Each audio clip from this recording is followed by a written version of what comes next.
कई बार आपको एग्जाम में क्वेश्चन आता है कि आप सिर्फ बैलेंस शीट का फॉर्मेट बनाइए। तो अब आपको ये पता चल गया कि ये फॉर्मेट जो है बनता कैसे है। लेकिन अब आपको एक ट्रिक बताते हैं कि इसको अगर सिस्टमेटिकली लिखना हो तो कैसे लिखेंगे, क्योंकि कई बार स्टूडेंट्स जो है वो आइटम्स को आगे पीछे कर देता है। तो इसके लिए हम आपको जो ट्रिक बताएंगे वो ट्रिक है हमारा बैलेंस शीट बनाने का। सो ये आपके पास है फॉर्मेट ऑफ बैलेंस शीट।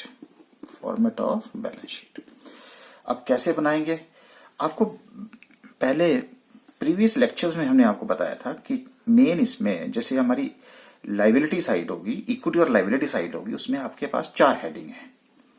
देखिए पहला हेडिंग जो है हमारे पास shareholders funds, share application money, pending allotment, non current liabilities and current liabilities. 4 इस तरफ हैं, 2 यहां पे हैं, 2 आपके एसेट साइड में है। अच्छा, इसका मतलब है कि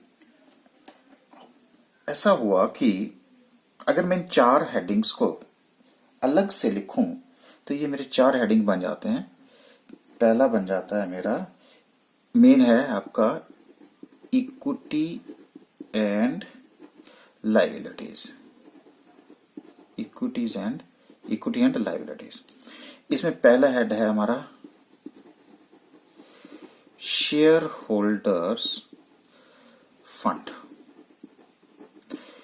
दूसरा है हमारे पास share application money, share application money, pending allotment,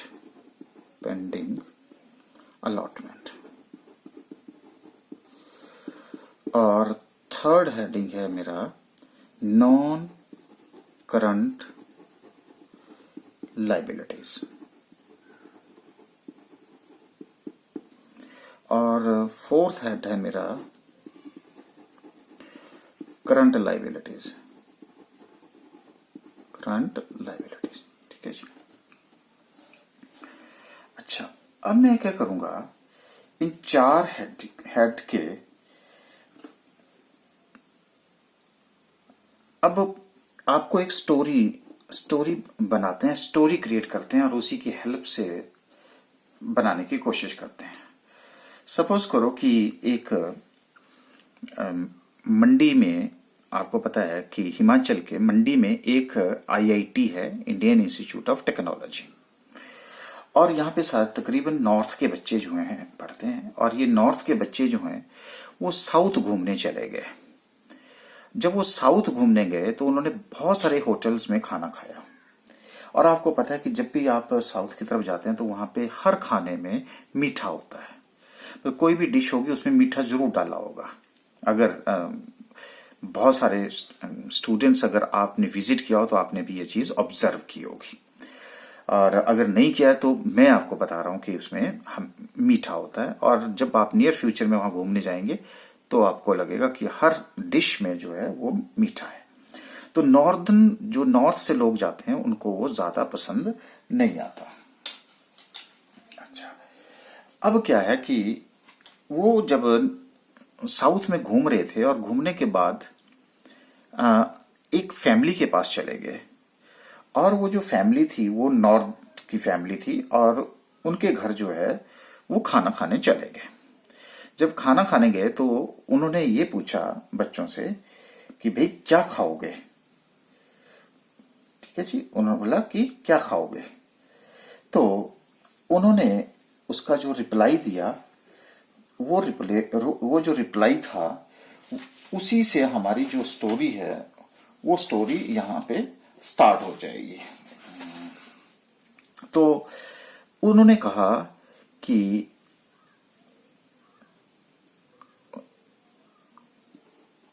sweet सब्जी नहीं चाहिए। अब स्वीट सब्जी नहीं चाहिए तो इसका मतलब है कि स्वीट का हमने क्या निकाल दिया, एस, सब्जी का क्या निकाल दिया, एस, नहीं का क्या निकाल दिया, एन, और सी का क्या चाहिए का क्या निकाल दिया, सी। तो अब मेरे को बताइए, तो आपके पास प्रवर वर्गी, तो उन्होंने क्या जवाब दिया कि भाई सब कुछ खा लेंगे लेकिन स्वीट सब्जी नहीं चाहिए। तो ये देखो, शेयर होल्डर फंड में हमारे पास क्या निकल के आ रहा है, S. Share application money pending allotment, पहला वर्ड जो है ये देखिए फर्स्ट वर्ड, इसमें भी क्या आ रहा है, एस। नॉन करंट लाइबिलिटी का पहला वर्ड क्या आ रहा है, एन। करंट लाइबिलिटी का पहला वर्ड बन के क्या निकल के आ रहा है, सी। तो क्या बन गया जी, स्वीट सब्जी नहीं चाहिए। तो ये देखिए अब आपके पास अगर मैं इसको बाहर निकालूं तो ये बन गया मेरा, चार हेडिंग बन गए, स्वीट सब्जी नहीं चाहिए, SSNC। लो जी, पहला चार मेन हेडिंग आपके तैयार हो गए, स्वीट सब्जी नहीं चाहिए। अच्छा, अब क्या हुआ, फिर वो आगे बढ़े, तो उन्होंने रिप्लाई किया, कहता अगर तेरे घर में कुछ भी नहीं है तो फिर उसने पूछा फिर बताओ कि खाएंगे क्या। तो उसने क्या बोला, अब देखिए यहां शेयर का एस ले लीजिएगा, यहां आर ले लीजिएगा, यहां एम ले लीजिएगा, लेकिन यहां पे एम ना लेकर के हम इसको लेते हैं डब्ल्यू। तो यहां पे डब्ल्यू लेना है आपने, तो ये बन गया SRW। तो उसने बोला, कहता जो आप गए थे सारे लोग, कहता सिर्फ अगर तेरे घर में कहता कुछ भी नहीं है ना, तो भी तू ऐसा कर, सिर्फ रोटी वांटेड, हमें सिर्फ रोटी खिला दे। तो क्या बन गया जी, सिर्फ रोटी वांटेड। तो SRW, एस का मतलब हो गया शेयर कैपिटल, आर का मतलब हो गया रिजर्व एंड सरप्लस, और मनी रिसीव्ड अगेंस्ट वारंट्स, यहां का मैंने डब्ल्यू निकाल दिया, वारंट से आपको एकदम से याद रहेगा कि सिर्फ रोटी वांटेड। तो अब नेक्स्ट हमारा एस है, वो तो मेन हेडिंग में आ रहा है, स्वीट सब्जी नहीं चाहिए। फिर क्या हुआ कि उसमें से आप में से एक लड़का जो था वो पंजाबी था, और पंजाबी लड़का उसको बोलने लगा, कहता एक काम करिए अगर, तो अब देखिए यहां पे ना ये बोरोइंग्स को हम लेते हैं और लॉन्ग टर्म इधर को लेते हैं, तो यहां से क्या निकल के आ जाएगा मेरा बी, और उसके बाद मेरा निकल के आ गया डी, उसके बाद आ गया मेरा ओ, और ये प्रोविजंस निकल के आते हैं, प्रोविजन, क्योंकि प्रोविजन यहां भी होते हैं, यहां सिर्फ लॉन्ग टर्म होते हैं, क्योंकि नॉन करंट है, यहां प्रोविजन शॉर्ट टर्म होते हैं। ठीक है जी, तो ये मेरा प्रोविजन पी आ गया। तो उसने बोला सिर्फ रोटी वांटेड, लेकिन एक पंजाबी भी था, उसने मजाक में उसने कह दिया, कहता यार ऐसा करो, बटर डालो ऑन परांठा। ठीक है जी, कहता अगर परांठा मिल जाए और उसके ऊपर अगर आप बटर डाल दें तब तो और भी बढ़िया हो जाएगा। तो क्या हुआ, बटर डालो ऑन परांठा। अच्छा, तो अब क्या हो गया जी, देखो बी से बी बन गया, डी से डी, ओ से ओ बन गया, और पी से पी बन गया जी, BDOP।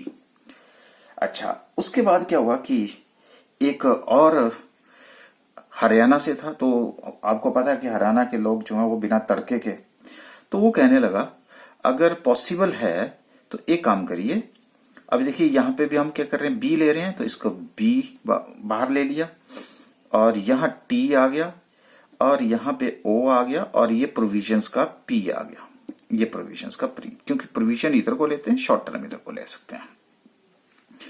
कहता अगर नहीं है तो आप एक काम करो, अगर बटर ऊपर नहीं रखना है तो उसका तड़का लगा दो, तो butter tadka on paratha, butter tadka on. तो क्या बन गया जी मेरा, बी से बटर बन गया, टी से तड़का बन गया, ओ से ऑन बन गया, पी से परांठा बन गया। तो फर्क कितना रहा, BDOP की जगह BTOP। तो ये सारी बातें वहां पे हुई। अच्छा, उसके बाद क्या हुआ कि वो वापिस आ गए। जब वापिस आए तो वहां पे अब टूर से आगे वापिस आ गए, मंडी पहुंच गए, और मंडी पहुंच करके लोगों ने उनसे एक्सपीरियंस पूछा कि भाई आपका टूर का एक्सपीरियंस जो है वो कैसा रहा, कैसा कैसा टूर जो है वो आपका टूर जो है वो बहुत बढ़िया रहा होगा, तो उसके बारे में कुछ बताइए कहते। तो उन्होंने क्या किया, उन्होंने क्या क्या किया, उन्होंने बोला देखो कहता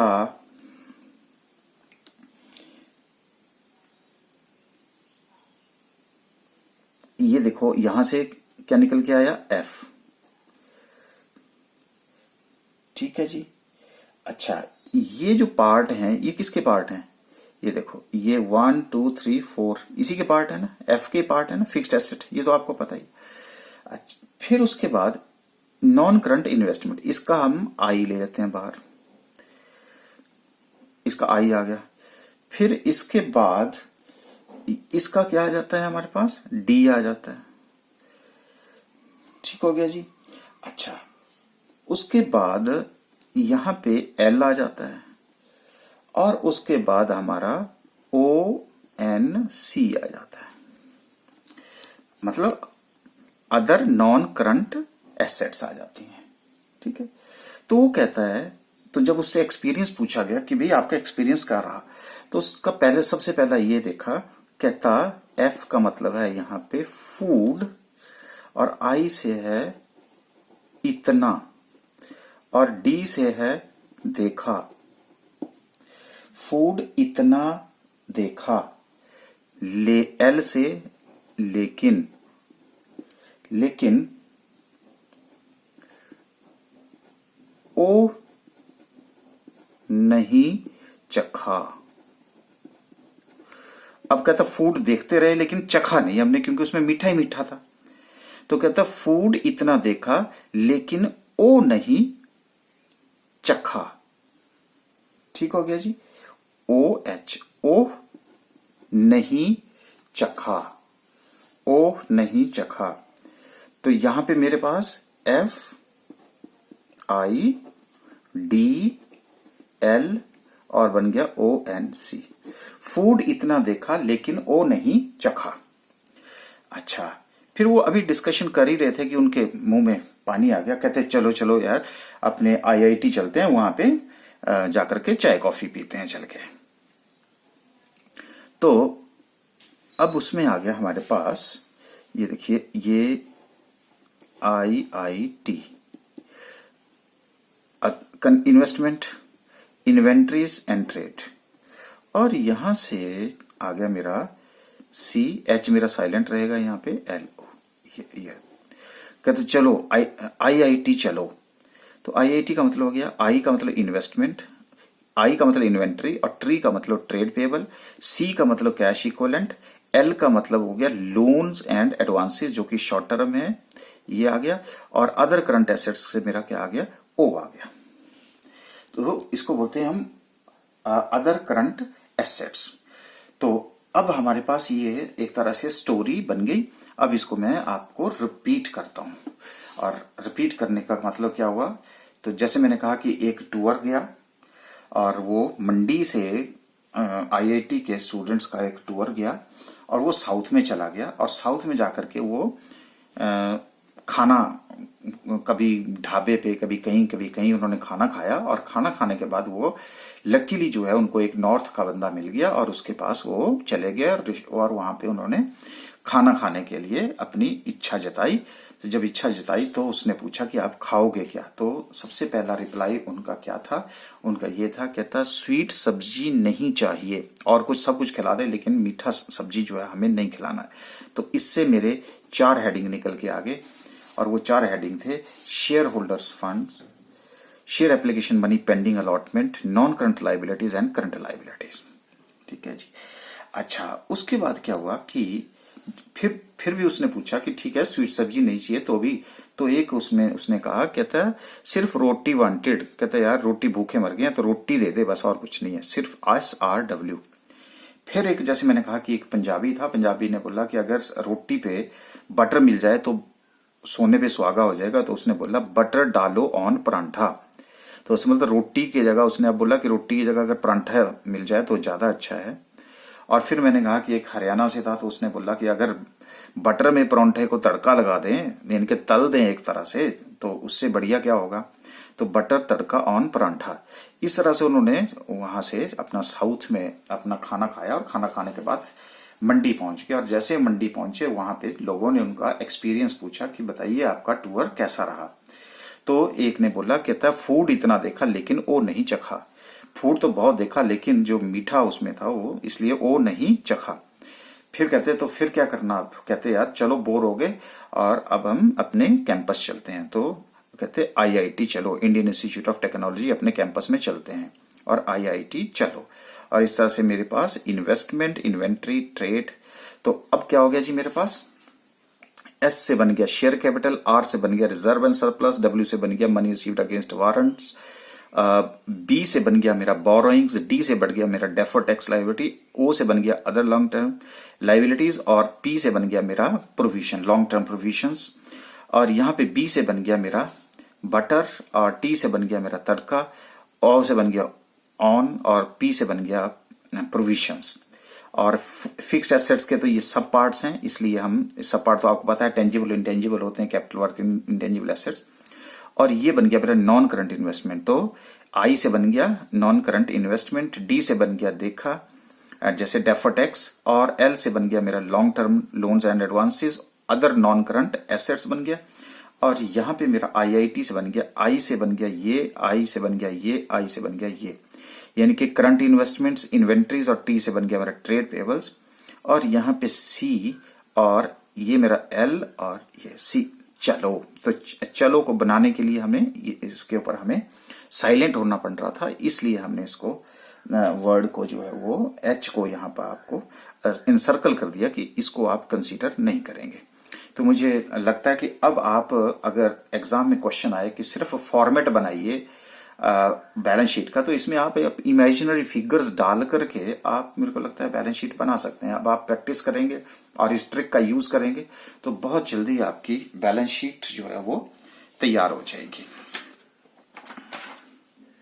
तो बैलेंस शीट के बाद हमारा नेक्स्ट शेड्यूल है schedule 3 part 2, that is a format of statement of profit and loss. तो वैसे ही फॉर्मेट है, यहां पे हमारा particulars, note number, figures for the current reporting period, current year, and figures for the previous reporting period, यानी कि that is previous year, figures of the previous year. तो यहां पे हमारे पास क्या क्या आइटम्स आती हैं वो हम आपसे शेयर करेंगे। देखो, सबसे पहले हम यहां पे लेते हैं रेवेन्यू फ्रॉम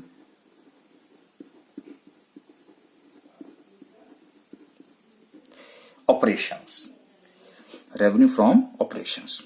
तो जैसे रेवेन्यू फ्रॉम ऑपरेशन, मान लीजिए कि हमारी जो नोट्स टू अकाउंट्स था बैलेंस शीट में, अब इसमें मैं दोबारा से मान लीजिए कि मैं यहां पे नोट नंबर 1 लिख देता हूं, तो यहां मेरा नोट नंबर 1 आ जाएगा, और यहां पे मैं लिखूंगा revenue from operations, revenue from operations, revenue from operations. अब ये रेवेन्यू फ्रॉम ऑपरेशंस क्या होता है? देखिए, ये होता है कंपनी के द्वारा जो रेवेन्यू अर्न किया जाता है, कैसे? By doing it's operating activities. बस ये ध्यान रखना, ऑपरेटिंग एक्टिविटीज। अब ऑपरेटिंग एक्टिविटीज का मतलब क्या हुआ? ऑपरेटिंग एक्टिविटी अगर आप लिखना तो मैं आपको बता देता हूं, बिजनेस एक्टिविटीज। ठीक है जी, जो भी कंपनी के द्वारा प्रॉफिट अर्न करने के लिए जो भी बिजनेस एक्टिविटी की जा रही है, उसके लिए जो भी ऑपरेशन किया जाता है, उस ऑपरेशन जो आपको रेवेन्यू मिलता है उसको बोलते हैं हम रेवेन्यू फ्रॉम ऑपरेशंस। अब जैसे यहां पे मैं लिखूं आपको नेट सेल्स। नेट सेल का मतलब है यहां पे जैसे सेल्स आ गई माइनस सेल्स रिटर्न। ठीक है, तो सेल्स की फिगर है, सेल्स में से सेल्स रिटर्न की फिगर आ जाएगी, आपके पास जो फॉलोइंग फिगर होगी वो आपकी ऑपरेटिंग एक्टिविटी होगी। अब जैसे मैन्युफैक्चरिंग कंपनी है, तो मैन्युफैक्चरिंग कंपनी के लिए ऑपरेटिंग एक्टिविटी मैन्युफैक्चरिंग को करके उस जो पैसा उसको रिसीव हो रहा है वो उसकी सेल मानी जाएगी। अब मान लीजिए कोई सर्विस कंपनी है, अगर वो सर्विस कंपनी है तो सेल नहीं, वहां पे क्या होगी, फीस होगी जो सर्विसेज प्रोवाइड करती है। अब जैसे मान लीजिए कि एक फाइनेंशियल कंपनी है, there is a financial company. अब अगर फाइनेंशियल कंपनी है तो उसकी ऑपरेटिंग एक्टिविटी क्या होगी, वो अपने फाइनेंशियल इंस्ट्रूमेंट्स को सेल कर रहा होगा, वहां इन्वेस्टमेंट की होगी, तो वहां पे उसको क्या मिलेगा, इंटरेस्ट मिलेगा, डिविडेंड मिलेगा। ये इसका रेवेन्यू फ्रॉम ऑपरेशंस हुआ। तो जैसे मैंने कहा कि रेवेन्यू फ्रॉम ऑपरेशन आप ये नहीं बोल सकते सिर्फ सेल ही आता है, मैन्युफैक्चरिंग के लिए अलग होगा, ट्रेडिंग के लिए अलग होगा, सर्विस कंपनी के लिए अलग होगा और फाइनेंशियल कंपनी के लिए अलग होगा। जो भी होगा वो टोटल आप यहां से उठा करके उसको यहां लिख देंगे, ठीक है जी। अच्छा, उसके बाद आपकी आ जाती है अदर इनकम। ये अब मान लीजिए 2 आ जाता है, तो 2 के अंडर अदर इनकम में क्या आ जाएगा, अदर इनकम ऑपरेटिंग एक्टिविटी के अलावा अगर वो कंपनी कोई और रेवेन्यू अर्न करती है तो उसको हम कहां लेंगे, अदर इनकम में लेंगे। जैसे डिस्काउंट रिसीव्ड, डिस्काउंट रिसीव्ड बोलो इनकम है। Profit on sale of fixed assets यहां पे आ जाएगा। कमीशन, कमीशन रिसीव्ड यहां पे आ जाएगा। बैड डेट्स रिकवर्ड ये भी आपका यहां पे आ जाएगा। इंटरेस्ट अर्न्ड, अब इंटरेस्ट यहां पे तो ऑपरेटिंग एक्टिविटीज के लिए थी फाइनेंशियल, लेकिन ट्रेडिंग वाला है तो उसके लिए इंटरेस्ट क्या होगा, अदर इनकम होगी। तो ये मेरे पास इंटरेस्ट ऑन जैसे एफडी है तो वो भी यहां पे आ जाएगा। इसका टोटल लूंगा और टोटल लग करके मैं उसको यहां लिख दूंगा। क्लियर होगी जी बात यहां पे। अच्छा, अब उसके बाद जो आपकी यहां पे जो थर्ड इनकम आएगी वो उसको बोलते हैं हम टोटल रेवेन्यू। टोटल रेवेन्यू, ये टोटल रेवेन्यू कैसा होगा, 1 + 2, ठीक है जी। अच्छा, अब अगर ये 1 + 2 आपके पास आ गया तो ये बन गया मेरा टोटल रेवेन्यू और इसका टोटल यहां पे है। जो भी प्रीवियस की फिगर होगी वो यहां पे डालते रहिएगा आप, ये यहां पे। अच्छा, अब उसके बाद मेरा फोर्थ जो है वो होंगे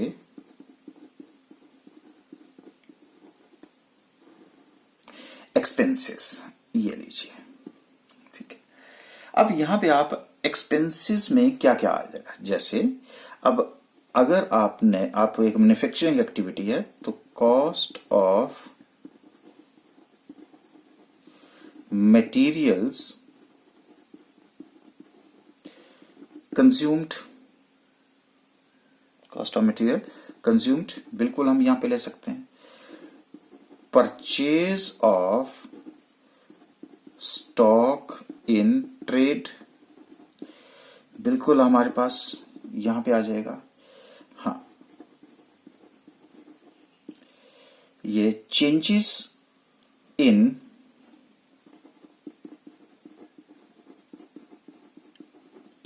inventories of finished goods, work in progress and stock in trade, stock in trade. अच्छा, अब मैं यहां पे जो इंपॉर्टेंट आइटम है वो है आपकी कॉस्ट ऑफ मटेरियल कंज्यूम्ड। अगर इसका नोट है तो मैं यहां पे इसको नोट दे देता हूं, ये नोट आ गया। Cost of material consumed, material consumed, इसको कैसे कैलकुलेट करते हैं, ये एग्रीगेट होता है कॉस्ट ऑफ मटेरियल और अदर मटेरियल जो कि मैन्युफैक्चरिंग के लिए यूज होता है। तो ये जैसे opening stock of raw material, ठीक है, प्लस क्या कर देंगे, purchase of raw material, minus इसमें से क्या कर देंगे, closing stock of raw material. ये एडजस्टमेंट करने के बाद जो भी आपके पास आएगा वो होगा कॉस्ट ऑफ मटेरियल कंज्यूम्ड, वो यहां पे आपके पास आ जाएगा। उसके बाद है purchase of stock in trade. ये कौन सा आइटम होगी, चलो यहां लिख देता हूं इसी बहाने। ऐसा गुड्स जो कि रीसेल करने के लिए, गुड्स विच आर परचेज्ड, उसके ऊपर कोई दूसरा प्रोसेस नहीं आप करेंगे सेल के ऊपर, सिर्फ सीधा लेकर के बेचेंगे, उसको बोलते हैं purchase of stock in trade. अच्छा, अब ये आपके पास आता है फिफ्थ वन। तो फिफ्थ मेरे पास है चेंजेस इन इन्वेंट्रीज। ये आपने यहां पे कैलकुलेट करनी है, चेंजेस इन इन्वेंट्रीज। अच्छा, ये क्या मतलब है, इसका मतलब होता है डिफरेंस बिटवीन ओपनिंग इन्वेंट्री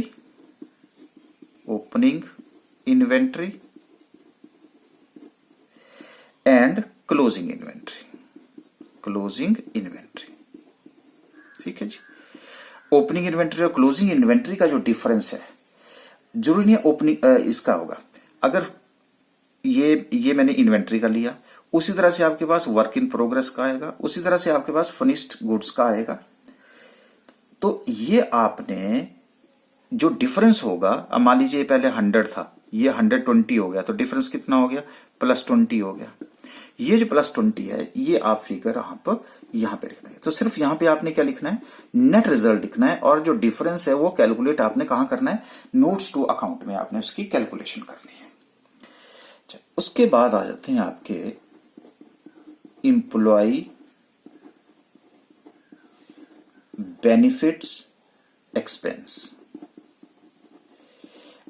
अब एम्प्लॉय बेनिफिट एक्सपेंस क्या है, एम्प्लॉय के लिए आप क्या देते हैं, ये देखिए, ये भी इंपॉर्टेंट है आपके लिए। जैसे वेजेस, सैलरीज, ये देखिए वेजेस हो गए, सैलरीज हो गए, बोनस हो गया, ठीक है, स्टाफ वेलफेयर एक्सपेंसेस हो गए, हो गए। फिर उसके बाद मेडिकल रिम्बर्समेंट हो गया, मेडिकल का के ऊपर आपने खर्चा किया है, वो अगर तो मेडिकल रिम्बर्समेंट का पैसा आपने अगर उनको दिया, इनका टोटल करेंगे और टोटल करके आप यहां पे लिख देंगे। अच्छा, उसके बाद आती हैं मेरी फाइनेंस कॉस्ट्स। ठीक है जी। अच्छा, अब ये जो फाइनेंस कॉस्ट्स हैं, ये क्या चीज होती है, तो फाइनेंस कॉस्ट की भी हम आपसे बात करते हैं कि फाइनेंस कॉस्ट में क्या क्या इंक्लूड होता है। ओके, तो ये आ गया मेरा 6 के बाद 7। ठीक है, तो यहां पे फाइनेंस कॉस्ट ये है the cost which are incurred by the company on the borrowing. जैसे आपने क्या ले रखा है, लोन ले रखा है, तो आप क्या करेंगे, interest paid on loan, loan processing fees, discount on issue of debenture या loss on issue of debenture, सारी क्या है, फाइनेंशियल कॉस्ट है ना जी। फाइनेंस को रेस करने के लिए जितने एक्सपेंसेस हुए, ये इसका टोटल ये उठाएंगे हम, और फाइनेंस कॉस्ट में ये यहाँ पे 6 था, ये 7 लिख दिया मैंने, और यहाँ पे इसका टोटल आ गया, और टोटल करके आपके पास फाइनेंस कॉस्ट भी आ गई। अच्छा, उसके बाद आपका डेप्रिसिएशन। हाँ, फाइनेंस कॉस्ट में एक ध्यान रखना, जो बैंक चार्जेस होते हैं ना, वो फाइनेंस कॉस्ट के अंडर नहीं होते, वो अदर एक्सपेंसेस में जाते हैं, ये ध्यान रखना, bank charges. Depreciation and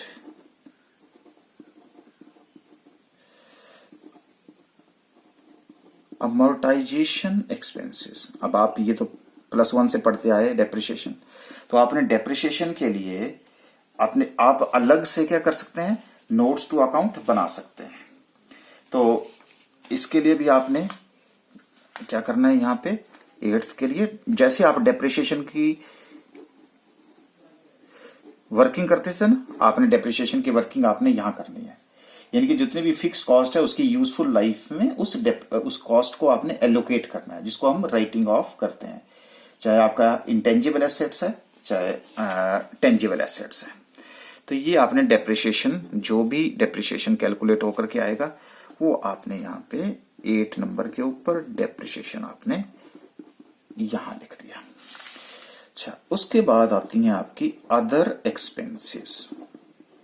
other expenses ये 9 नंबर, तो यहां पे आप 9 नंबर में दे सकते हैं अदर एक्सपेंसेस। Other expenses. अच्छा, अब आप बोलेंगे कि अदर एक्सपेंसेस के अंदर जो है हम जनरली क्या क्या लेते हैं, जैसे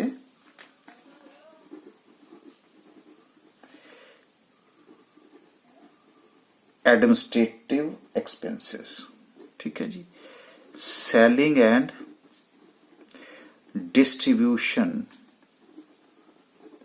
selling and distribution expenses, general expenses, general expenses, carriage inward, carriage outward, audit fees, audit fees. ठीक है जी, ये सारे एक्सपेंसेस आपने पहले पढ़ रखे हैं, पर आपको अब यहां बस डिस्ट्रीब्यूट करना है कि कौन सी फिगर जो है वो कहां आएगी, और इसका जो टोटल होगा वो आप उठाएंगे और कहां लिख देंगे, अदर एक्सपेंसेस में लिख देंगे। तो अब जैसे मैंने कहा है कि जब भी आपने क्वेश्चन करना है तो 2 पेजेस लगाने हैं, एक पेज इधर, दूसरा नोट्स टू अकाउंट में, और नोट्स टू अकाउंट आपके आगे चलते रहेंगे। अच्छा, अब क्या हुआ जी, एक्सपेंसेस आपके पास आ गए। अब यहां पे आप क्या करेंगे, टोटल एक्सपेंसेस, तो ये कॉलम आपके पास आ गया जी टोटल एक्सपेंसेस का, ये आपका टोटल आ गया। अच्छा, टोटल आने के बाद आपके पास इसी को हम क्या बोलते हैं, प्रॉफिट टोटल एक्सपेंसेस। अब आप क्या करेंगे कि माइनस करेंगे,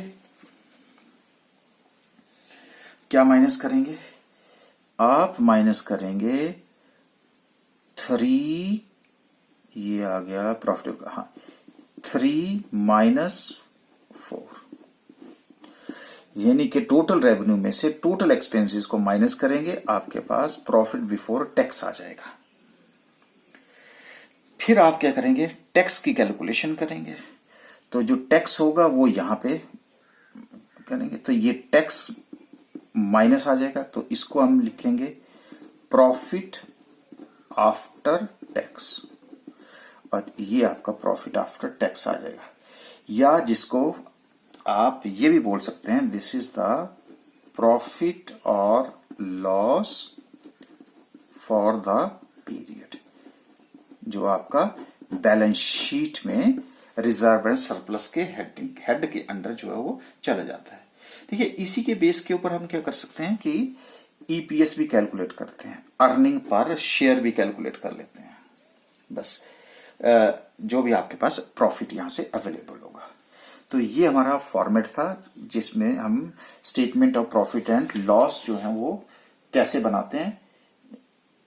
अब हम इसका बेस के ऊपर जो है इसकी प्रैक्टिस करेंगे, इसकी एप्लीकेशन करेंगे।